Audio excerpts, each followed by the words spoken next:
So really conscious this is almost the final session, so the last thing you need is a management consultant from an accountancy company telling you how to run your organisation. But we'll power through, and I will try and speak for about 10-15 minutes, and then we'll over to questions, and we can perhaps solve the world together, given, as Catherine said, it is a very complex world out there, and we've had, I think, just a world of transformation, a lot going on. Then we had the pandemic, and now we've got hybrid, and now we've got this really competitive market where we're all fighting for skills and wage inflation on top, right? So it's not an easy picture out there. We'll try and find some solutions. I'm from PwC, which is, let's face it, it's an accountancy company, a firm of bean counters. I've been there for 20-odd years. So grown up through that in a small people consulting business where I focus on reward. But as well as our core work, PwC try and does its bit for the society around us, and that means things like we invest a lot in social mobility. We've repositioned our practice so actually of our graduates. We're going to 20,000 people. Our graduates, now just over 60% are now hired outside of London. That's reversal of what it was three or four years ago, for example. We do a lot around gender pay, for example. We do a lot of work pro bono with charitable organisations. Last year, for the first time, we crowdsourced views on which charities we should support. So a long list of charities were put forward on the email and the portal. And of the final three included Hospice UK, which meant that over the last year we've done charity marathons, bake sales, all those things you'd expect, chicken runs apparently, whatever that means. And we lit up our building in London, which is the big lights outside yellow. Go yellow in October, if that means anything to you. Yes, there you go. So we do our bit, but that's why I'm here today. So lucky you. When I was talking to colleagues about coming here, I said, have you, what's your interaction with hospices? And actually, a load of people, clearly because people are very connected to hospices by virtue of the fact they voted for it. But someone said, yeah, Blythe House in Buxton, I think where she was from. They do loads in our community. I've run half marathons for them. Someone talked about Thames Valley Hospice, for example. We've all got connections in different ways, but only when you ask the question does it surface. And me, I took my parents out for a drink on Wednesday night to say, what's our connection to hospices, mum and dad? And they shared these photos. I'm sorry you've got to see me as a child, but that's the photos they found available. So that's my granddad on the left, Alex Woods, who died in Sobel House many moons ago. This is Vera and Arnold Blackwell of Sheffield, Hillsborough, where that's the Sheffield Wednesday connection. Arnold, my granddad, died before, I was on the wait list for St Luke's Hospice, where my aunt actually did die, or was supported by Luke's actually when she had breast cancer. So really lots of connections. And the final piece of the puzzle, that's me, my 7-year-old daughter Larea, and my partner Mikel, who I had to ask last night. He's from Spain. I said, what's the situation of hospices in Spain? They don't have it. He didn't understand the concept because actually it's a very different model out there. He also had to ask me many years ago, what's a Nando's? So I'm not sure Mikel's the best test of the cultural zeitgeist.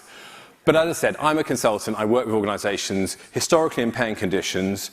That means that's taken me to the BBC on equal pay. That means I'm working with a charity now, a children's charity now, around how do they face the challenges they're facing around lack of staff and almost breaking policy in some areas because they haven't got enough people. So how do we solve for those things which seem really hard to solve for? But I'm an accountant, so here's the maths bit, right? Here's some stats in front of us. So we are seeing a world of increased job automation.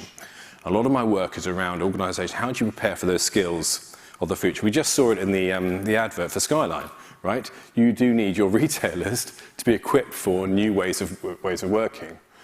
But we're also seeing, as the world goes more complex, lack of supply.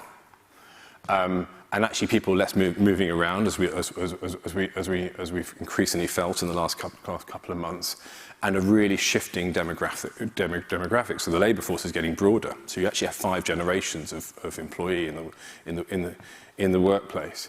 Just to compound that, I mean, here's the this is September, so I think it's got worse actually in October. But this graph on the left shows vacancies since February 2020. So the bottom one is just transport, logistics, warehouse drivers. Have I got? Yeah. Oh, I've got a little thing there. There we go. Trebled in vacancies, right? And that has a knock-on effect, because what you've got is Amazon poaching from FedEx, who will poach from hospitality, who will poach from other set retail. It will just go on, and I think that's going to last for a number of months to come. And there's the bounce back in number of employees. So we've got a really low unemployment rate in the UK, compounded by Brexit. Right? So that's that for my clients in hospitality are really suffering. So how do we solve for that? What I typically advise my clients is, well, when you've got rising wage inflation, lack of supply, and growing demand, you're going to have to automate jobs, right? The problem is, you've got there before me, in your sector, that's not an easy option, right? This is probably the one area, care, palliative care, where it can't be replaced by an algorithm or a bot. It's humanity. It's very, very hard. So that challenge, where retailers are starting to do it, we've all felt it. You've ever bought a ticket via a call centre now? They don't exist. It's all online. But there are sectors like yourselves where actually we can't automate. And in fact, what I would typically tell an organisation, I'd say, well, here's your current world, 3,000 employees, but if you use process automation, you outsource, you use different labour models, you can reduce the pressure on your labour supply and actually reskill people for roles which we call augmentation, where actually you create greater capacity because part of the roles are changing. And you reskill people into that future world. But I don't think that necessarily applies for you. We have to think of other ways to attract, engage, motivate a labour supply that appears right now to be diminishing. What we've done at PwC, just a little sidebar, so it feels like death by PowerPoint, but we'll get to the punch in a minute, is we've done our bit. We're trying to automate jobs, but actually the biggest shift in our organisation, I think, have been much more the human stuff around coaching, around performance management. We've done a lot of work around mindset, around unconscious bias, how we coach people rather than performance manage them, for example. How do we take them on a journey in terms of career? Little things like dress for your day. So 3 years ago, we got rid of ties, imagine. So you can dress as you wish. We now have a thing called everyday flexibility, clearly, where you choose the hourly patterns that work for you and your clients and your team. The most powerful thing we did ever was a really simple tool where you thank someone. You can give them points, or if you have a small mini pot of money to give out, or just shout out for someone for doing something great against values. Those little things, actually, for me, were the most important signposting of a new way of working as we went to more tech-enabled, but also more agile, more fluid. All those little things actually added up, and I'll come back to that point in a moment. So back to your sector.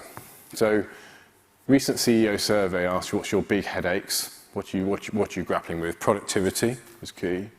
Skills, availability of people, and culture and behaviours were the top 3.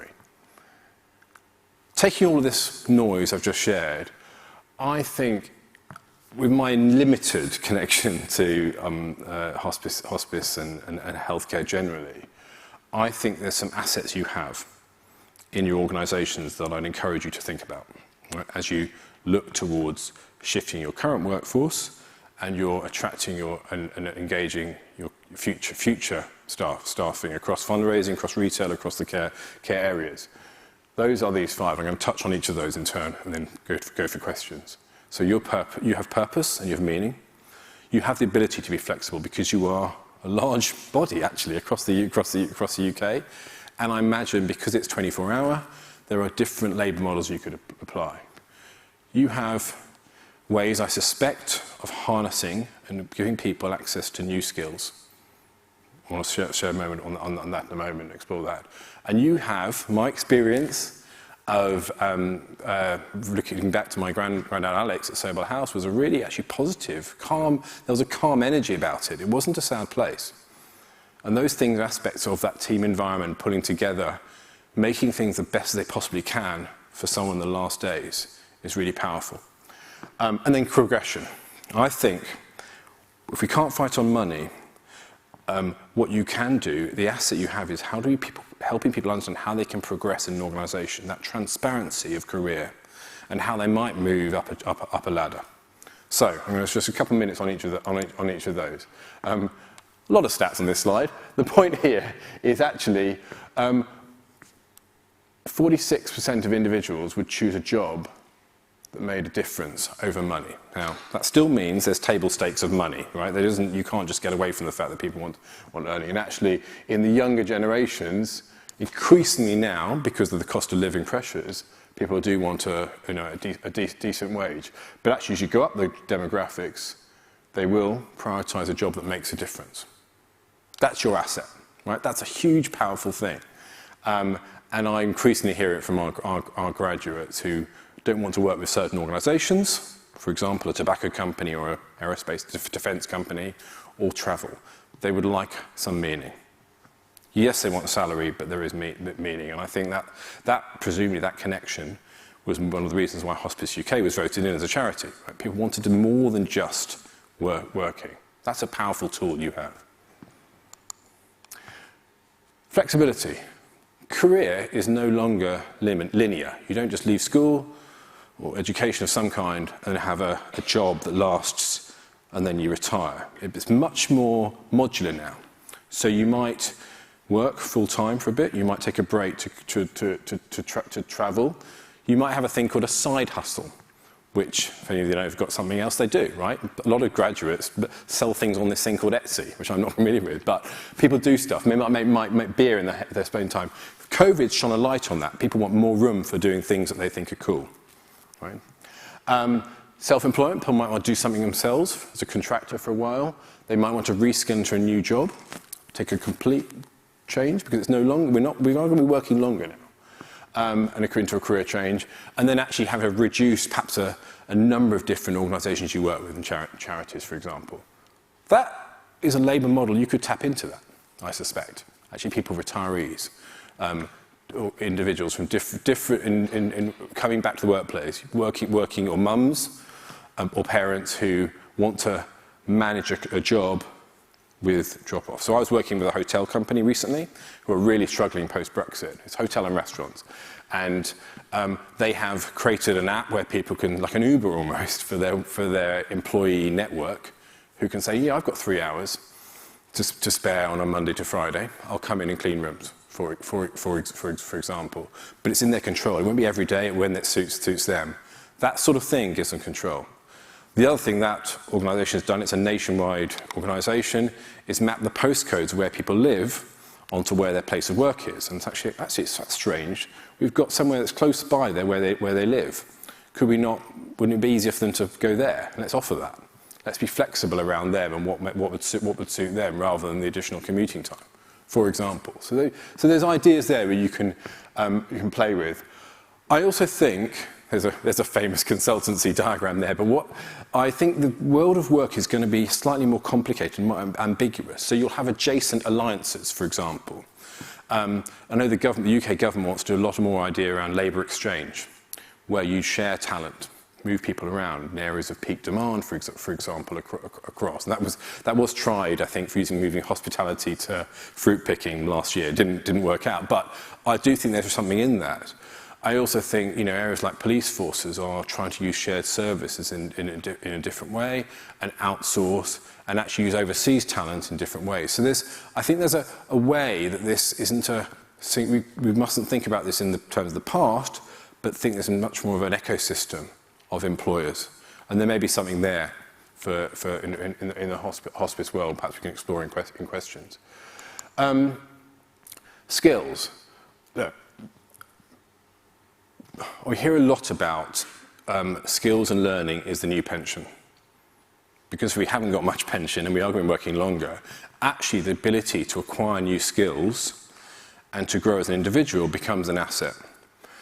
The other thing I've noticed is that, yes, digital skills are really critical, as we can all assume, but there's going to be greater emphasis on human skills, on the skills that can't be taken over by bots or our algorithms.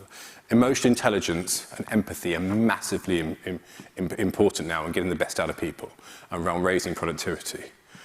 And if I just share a story about myself, I think many years ago, just after the time of the financial crisis, I joined the Samaritans in London and did that for a number of years.